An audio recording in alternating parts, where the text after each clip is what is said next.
पिछले साल 24 नवंबर को हुई संभल में हिंसा के दोषियों को पकड़ने के लिए संभल पुलिस ताबड़तोड़ एक्शन कर रही है। अभी जहां संभल की शाही जामा मस्जिद के सर्वे के दौरान हुई हिंसा मामले में शाही जामा मस्जिद की इंतजामिया कमेटी के सदर जफर अली को एसआईटी की टीम ने 2 दिन की हिरासत में लिया है, तो वहीं अब जियाउर रहमान बर्क पर भी गिरफ्तारी की तलवार लटक रही है।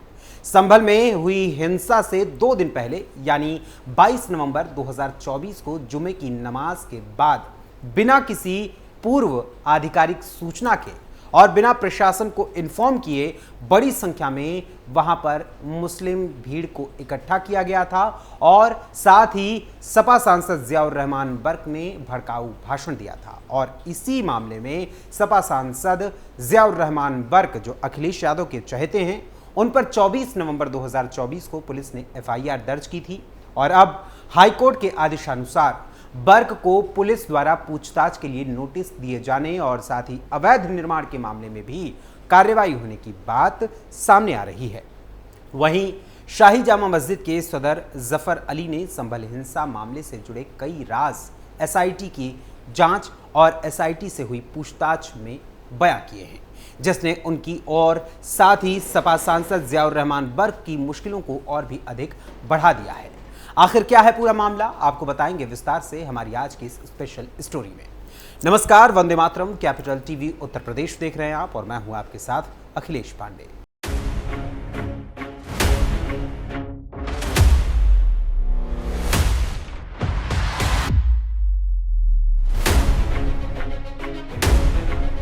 उत्तर प्रदेश के संभल जिले में 24 नवंबर 2024 को हुई हिंसा के मामले में समाजवादी पार्टी के सपा सांसद जियाउर रहमान बर्क और उसके साथ समाजवादी पार्टी के ही और भी कई नेता इसकी गिरफ्त में आए हैं और अब सपा सांसद जियाउर रहमान बर्क को पुलिस ने पूछताछ के लिए नोटिस भी जारी कर दिया है। संभल पुलिस की एक टीम ने भारी पुलिस बल के साथ दीपा सराय स्थित सपा सांसद जियाउर रहमान बर्क के आवास पर पहुंचकर नोटिस देनी चाहिए, लेकिन सपा सांसद फिलहाल दिल्ली में है।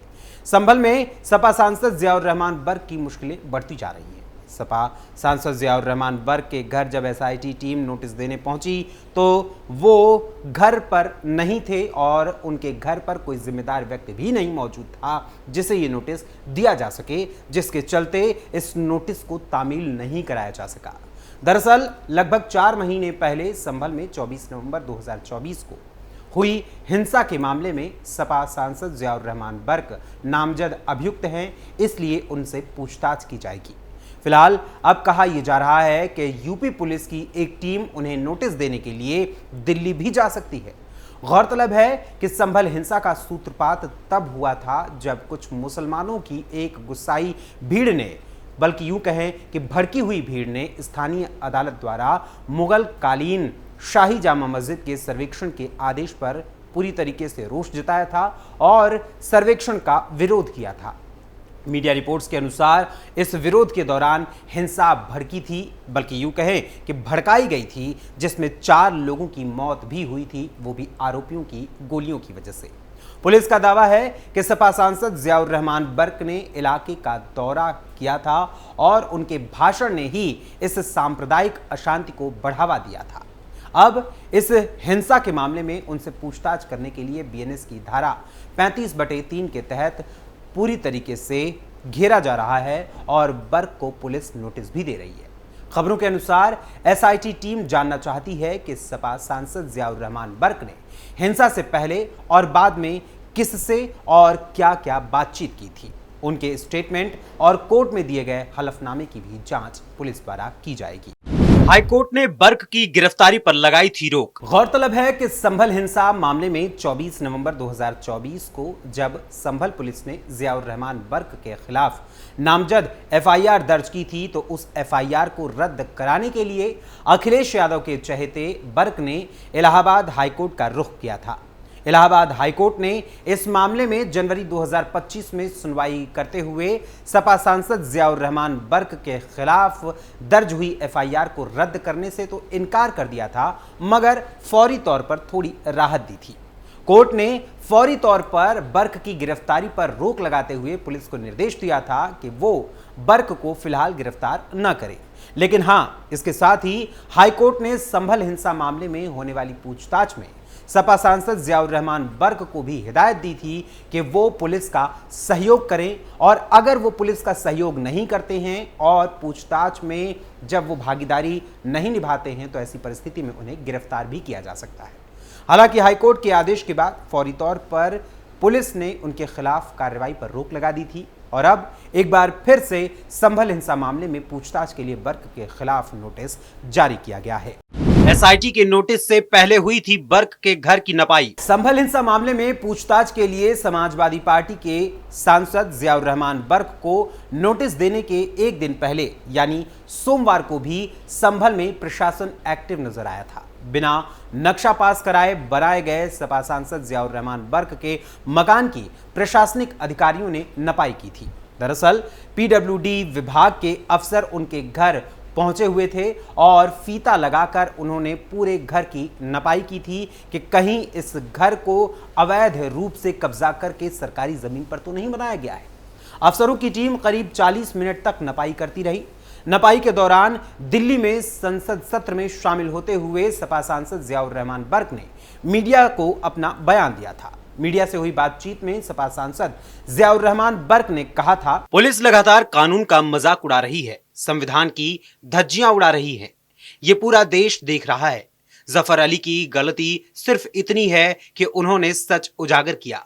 उनकी गलती सिर्फ इतनी है कि उन्होंने प्रेस को वो बताया जो उन्होंने अपनी आंखों से देखा। इन बातों से लोग दबे कुचले महसूस नहीं करेंगे, बल्कि हिम्मत के साथ इसे स्वीकार करेंगे। कानून व्यवस्था को वैसे ही कायम रखा जाएगा जैसा पहले था। हम कोर्ट जाएंगे, जितना जुल्म बढ़ेगा हमारे लोगों की हिम्मत उतनी ही बढ़ती जाएगी। बर्क से पहले जामा मस्जिद के सदर की हुई थी गिरफ्तारी। गौरतलब है कि जहां एक ओर सपा सांसद जियाउर रहमान बर्क को संभल हिंसा मामले में पूछताछ के लिए नोटिस जारी किया गया है, तो वहीं इससे पहले ही संभल की शाही जामा मस्जिद की इंतजामिया कमेटी के सदर जफर अली को गिरफ्तार भी किया जा चुका है। एसआईटी टीम उनसे पूछताछ कर रही है, जिसमें कई बड़े राज भी खुलते जा रहे हैं। दावा यह भी किया जा रहा है कि संभल में बीते 24 नवंबर को कोर्ट कमिश्नर के सर्वे के दौरान जफर अली ने भी लोगों को उकसाने का काम किया था, और सिर्फ इतना ही नहीं बल्कि हिंसा कारित करने के लिए लोगों को भड़काया भी था। और इसके अलावा उन्होंने पान मसाला खाने के बहाने बाहर जाकर संभल मस्जिद के बाहर लोगों के भीतर कुछ कानाफूसी की थी, जिसकी वजह से हिंसा भड़की थी। और इसके साथ ही एसआईटी की जांच में और भी कई बड़े खुलासे होने की उम्मीद जताई जा रही है। हालांकि जफर अली की गिरफ्तारी का संभल में वकीलों ने पुरजोर विरोध किया और नारेबाजी भी की थी, और साथ ही कलम बंद हड़ताल भी अपनी जारी रखी है। संभल में वकीलों ने की थी कलम बंद हड़ताल और नारेबाजी। संभल हिंसा मामले में इंतजामिया कमेटी के सदर जफर अली को पहले ही गिरफ्तार किया जा चुका है, और रविवार को जफर अली एडवोकेट जो हैं, उन्हें जब एसआईटी ने गिरफ्तार किया तो उस गिरफ्तारी से 4 घंटे पहले उनसे पूछताछ भी की गई थी। वहीं इस मामले में मीडिया से हुई बातचीत में जफर अली के बड़े भाई ताहिर अली ने कहा था कि जेल में उनकी जान को खतरा है, और वहीं इसके बाद पुनः एक बार फिर से मंगलवार को हुई मीडिया से बातचीत में उन्होंने फिर से यह अंदेशा जताया कि उनके भाई को जान का खतरा है। जफर अली के बड़े भाई ताहिर अली ने मीडिया से हुई बातचीत में अपना भाव व्यक्त करते हुए कहा, प्रशासन का सहयोग करने का जफर अली को इनाम मिला है। सारे अधिवक्ता एक साथ हैं और 27 मार्च तक कलम बंद हड़ताल रहेगी। कोई अधिवक्ता कोई काम नहीं करेगा। जफर अली मेरे छोटे भाई हैं, उनसे जेल में मुलाकात भी नहीं करने दी जा रही है। जफर के साथ ऐसा सलूक किया जा रहा है जैसे वो हार्ड क्रिमिनल है। जेल में उनकी जान को खतरा है। वो 70 साल के बूढ़े व्यक्ति हैं, उन्हें दवा भी नहीं दी जा रही है। पुलिस बदतमीजी के साथ पेश आ रही है। जफर अली ने हर वक्त प्रशासन का सहयोग किया है। उन्होंने प्रशासन का सहयोग किया, उसका इनाम जफर अली को मिला है। प्रशासन जानबूझकर हिंदू मुस्लिम कराना चाहता है, लेकिन हम गंगा जमुनी तहजीब को बनाए रखेंगे। एक और जहां संभल में 24 नवंबर 2024 को हुई हिंसा को लेकर पुलिस पूछताछ में लगी है, तो वहीं इसी क्रम में नेजा मेले को लेकर भी बवाल मचा हुआ है और नेजा मेले को लेकर मचे बवाल के बीच पुलिस ने संभल में अपनी गश्त तेज कर दी है और साथ ही चौकसी भी बढ़ा दी है। नेजा मेले पर भी पुलिस हुई सख्त, बढ़ी संभल की सुरक्षा। संभल में हर साल सैयद सालार मसूद गाजी की याद में तथाकथित नेजा मेला लगता रहा है, लेकिन प्रशासन ने इस बार इस मेले को लगाने की अनुमति नहीं दी और सालों की परंपरा इसी के साथ टूट गई। संभल में एक बार फिर से पुलिस का पहरा अब बढ़ गया है। इसका कारण है नेजा मेला। दरअसल संभल में सैयद सालार मसूद गाजी की याद में होने वाला नेजा मेला लगाने की इजाजत पुलिस ने पूर्व में ही देने से इनकार कर दिया था और सख्त हिदायत दी थी कि लुटेरे के नाम पर मेला नहीं लगाने दिया जाएगा। पुलिस ने लुटेरे के नाम पर मेले की अनुमति देने से पहले ही इनकार कर दिया था, जिसके बाद यह अंदेशा लगाया जा रहा था कि जो मेले की कमेटी है वो मेला लगा सकती है। वहीं इस मामले में नेजा मेले के आयोजन की तिथियों को लेकर पुलिस हाई अलर्ट पर है। वहीं इस मामले में अपर पुलिस अधीक्षक शीश चंद्र ने मीडिया को जानकारी देते हुए कहा कि सोमनाथ मंदिर को लूटने वाले के नाम पर मेला आयोजित कतई नहीं होने देंगे। नेजा मेले का दिन होने को लेकर संभल पुलिस हाई अलर्ट मोड पर है। वहीं इसके साथ ही संभल पुलिस फ्लैग मार्च निकालकर शांति व्यवस्था को भी कायम रखे हुए है और साथ ही लोगों के मध्य शांति व्यवस्था बनाए रखने और कानून व्यवस्था को भी बरकरार रखने का संदेश दे रही है। फिलहाल जिस तरीके से विदेशी आक्रांताओं का मोह देश में कुछ लोगों के भीतर दिखाई दे रहा है और वो वाकई में पूरी तरीके से उन्हें अपना आदर्श मान रहे हैं, तो ये पूरी विचारधारा विचारणीय है। लेकिन जिस तरीके से संभल में हुई हिंसा को लेकर पुलिस चौकसी बरतने के साथ साथ तगड़ा एक्शन भी शुरू कर चुकी है, तो ऐसे में योगी सरकार अपराधियों के खिलाफ जीरो टॉलरेंस की नीति के तहत काम करते हुए अगर संभल हिंसा के आरोपियों की धरपकड़ में कहीं एनकाउंटर एक्शन भी कर देती है तो वो भी कोई ताज्जुब की बात नहीं है। वैसे संभल हिंसा मामले में फंसते शाही जामा मस्जिद की इंतजामिया कमेटी के सदर जफर अली और उनके भाई की ओर से जताई गई उनकी जान को खतरा, यानी जफर अली की जान को खतरा बताने वाले ताहिर के बयान और साथ ही सपा सांसद जियाउर रहमान बर्क के खिलाफ की जा रही पुलिस की कार्रवाई को लेकर आप सभी का क्या विचार है, हमें अपने कमेंट्स के माध्यम से जरूर बताइएगा।